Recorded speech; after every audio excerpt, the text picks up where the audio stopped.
Indian outs. जिस तरह मालदीव के पार्टी पीएमपी ने पावर में आने के लिए भारत के खिलाफ प्रोपेगेंडा का इस्तेमाल किया, लेकिन बात जब हद से ज्यादा बढ़ी तो भारत ने एक ही स्टॉक में मालदीव के इकोनॉमी को जड़ से ही मिटा दिया।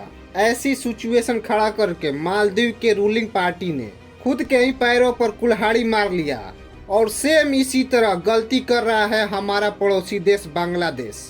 बांग्लादेश के लीडिंग ओपोजिशन पार्टी बीएमपी ने अपने यहाँ पर हाल ही में इंडिया आउट्स कैंपेन को लॉन्च किया और इस कैंपेन के तहत इंडिया के प्रोडक्ट्स और इंडिया को बाइकआउट करने की बात कही जा रही है।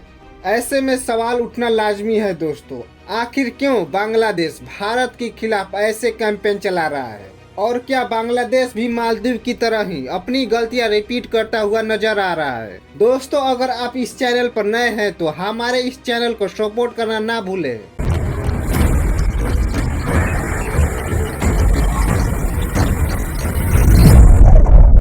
दोस्तों, यह शहर लंदन या पेरिस नहीं बल्कि बांग्लादेश का शहर ढाका है, जो आईसीसी वर्ल्ड कप में ऑस्ट्रेलिया का जीत का खुशी नहीं बल्कि भारत का हार का जश्न मना रहा है।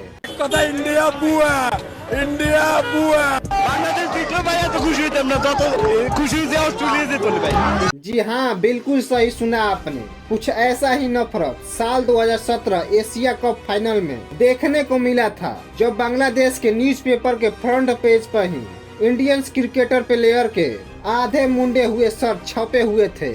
इस तरह के इंसल्टेड इमेज और कमेंट की वजह से हम जान सकते हैं कि बांग्लादेश के लोगों के अंदर भारत के लिए कितना नफरत फैला हुआ है।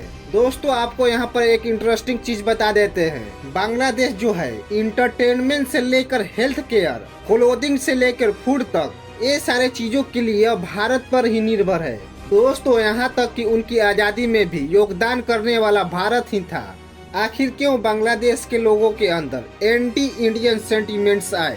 कुछ दिन पहले ही बांग्लादेश के पीएम इंडिया को अपने लिए दोस्त बताया। इस वीडियो को पहले आप देख लीजिए। First question to you that what's your target in next 5 years internationally in terms of Bangladesh? Yeah. And second question, what kind of greetings are you receiving from India, especially any talks between Prime Minister Modi? Well, you know, India is a great friend of Bangladesh. 1971, they supported us, and also 75, they gave shelter to us, me and my sister and myself, and also other family members.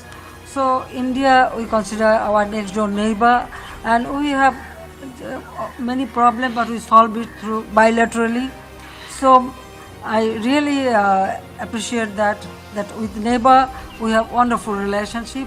तो दोस्तों, आखिर क्यों बांग्लादेश के लोगों के अंदर इतनी deep rooted hate देखने को मिलता है? इसको समझने के लिए वक्त में हमें थोड़ा पीछे जाना पड़ेगा। 8 जनवरी 2024 को शेख हसीना 4th टर्म के लिए बांग्लादेश की पीएम बनी।